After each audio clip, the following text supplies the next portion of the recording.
베드로가 대문을 두드린데 로데라 하는 여자아이가 영접하러 나왔다가 베드로의 음성인 줄 알고 기뻐하여 문을 미처 열지 못하고 달려들어가 말하되 베드로가 대문 밖에 섰더라 하니, 그들이 말하되 내가 미쳤다 하나 여자아이는 힘써 말하되 참말이라 하니, 그들이 말하되 그러면 그의 천사라 하더라. 베드로가 문 두드리기를 그치지 아니하니 그들이 문을 열어 베드로를 보고 놀라는지라. 베드로가 그들에게 손짓하여 조용하게 하고 주께서 자기를 이끌어 옥에서 나오게 하던 일을 말하고 또 야고보와 형제들에게 이 말을 전하라 하고 떠나 다른 곳으로 가니라. 날이 샘에 군인들은 베드로가 어떻게 되었는지 알지 못하여 적지 않게 소동하니, 헤롯이 그를 찾아도 보지 못하매 파수꾼들을 신문하고 죽이라 명하니라. 헤롯이 유대를 떠나 가이사랴로 내려가서 머무니라. 헤롯이 두로와 시돈 사람들을 대단히 노여워하니 그들의 지방이 왕국에서 나는 양식을 먹는 까닭에 한 마음으로 그에게 나아와 왕의 침소 맡은 신하 블라스도를 설득하여 화목하기를 청한지라. 헤롯이 나를 택하여 왕복을 입고 단상에 앉아 백성에게 연설하니, 백성들이 크게 부르되 이것은 신의 소리요 사람의 소리가 아니라 하거늘, 헤롯이 영광을 하나님께로 돌리지 아니하므로 주의 사자가 고치니 벌레에게 먹혀 죽으니라. 하나님의 말씀은 흥왕하여 더하더라. 바나바와 사울이 부조하는 일을 마치고 마가라 하는 요한을 내리고 예루살렘에서 돌아오니라. 아멘. 철통 같은 경비를 자랑하던 감옥에 갇힌 베드로가 탈옥을 했습니다. 누구도 예상하지 못한 일이었고 누가 봐도 불가능한 일이었습니다. 그러나 하나님께는 이것은 아무 문제가 되지 않았습니다. 우리는 베드로가 탈옥할 수 있었던 이유가 어디에서 출발했는지 상기할 필요가 있습니다. 그것은 베드로를 위한 교회의 간절한 기도에서 출발했습니다. 교회가 할 수 있는 유일한 일이 기도였습니다. 그리고 기도는 성도의 가장 강력한 무기로 놀라운 파괴력을 드러냈습니다. 아무것도 할 수 있는 게 없을 때 우리는 기도합니다. 그러나 그 기도는 무기력해서 하는 기도가 아닙니다. 우리가 무능력해서 하는 기도도 아닙니다.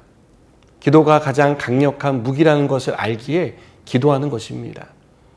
그렇게 믿음으로 기도할 때 하나님은 역사하십니다.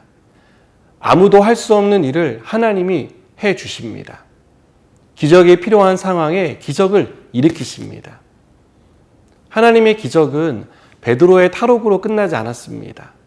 성도들을 위협하고 복음 전파를 방해하는 일에 대해서도 응답해 주셨습니다.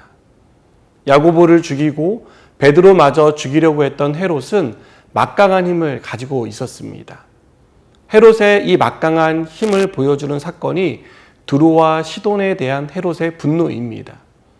두로와 시돈은 부유한 무역 도시로 헤롯과 무역 마찰을 일으켰던 것 같습니다. 이에 화가 난 헤롯은 당장 두로와 시돈에 대한 식량 판매를 중지시킵니다.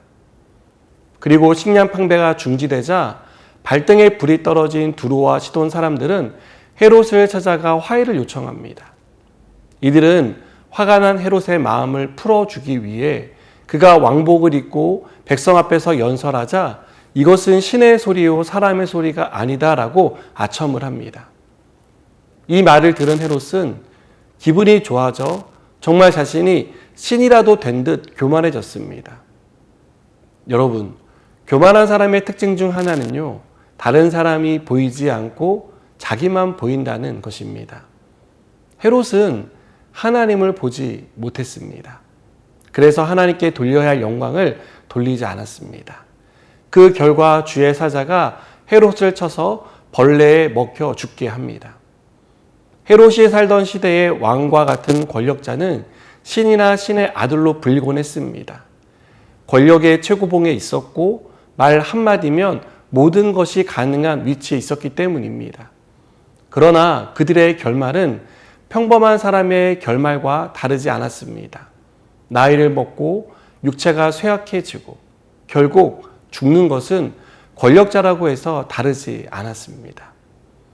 헤롯이 벌레에 먹혀 죽었다는 사실만 보더라도 최고의 권력자는 이 세상의 왕이 아니라 그 왕의 생사 여탈권을 쥐고 계신 하나님이라는 것을 알 수 있습니다. 하나님이 헤롯을 죽게 하신 것은 단지 그가 교만했기 때문이 아닙니다.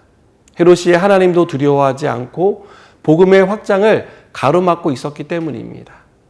24절은 헤롯이 죽은 후 하나님의 말씀이 흥왕하여 더했다라고 말합니다. 헤롯에 의해 막혀있던 복음이 하나님의 적극적인 개입으로 더 많은 사람에게 그리고 더 넓은 지역으로 확대되었다는 것을 알 수 있습니다. 여러분, 우리는 이것을 통해 여전히 역사의 주인은 최고의 권력을 가진 이 세상의 왕이 아니라 그 왕의 왕이 되시는 하나님이라는 것을 깨닫게 됩니다. 그리고 역사의 주인 되신 하나님이 우리의 믿음과 삶을 주관하신다는 것을 이 사건을 통해 보게 됩니다. 하나님이 역사를 움직이시기에 누구도 우리를 막을 수 없습니다. 박해와 핍박, 고난과 어려움은 있겠지만 그것이 우리를 아주 넘어뜨릴 수 없는 것은 역사의 주인이신 하나님이 우리와 함께 하시기 때문입니다. 모든 역사가 하나님에 의해 움직인다는 이 사실을 믿으시기 바랍니다. 지금 우리 인생의 역사가 최악의 상황을 맞이하고 있더라도 하나님은 우리의 역사를 새롭고 아름답게 써 내려가실 것을 믿는 저와 여러분 되기를 바랍니다. 기도하시겠습니다. 하나님께서 우리의 모든 상황을 아시고 또 우리와 함께 하시며 우리의 삶을 새롭게 또 아름답게 만들어 주실 줄 믿습니다. 오늘도 이 믿음을 가지고 살아가게 하여 주시옵소서. 예수님의 이름으로 기도드립니다. 아멘.